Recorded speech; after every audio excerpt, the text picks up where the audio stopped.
चार दिन सबर करी। पहले जैसे अब ना भलाई चलता,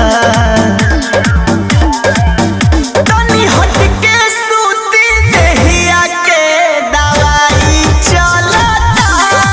जवन जही सैया ओही के दवाई चलता।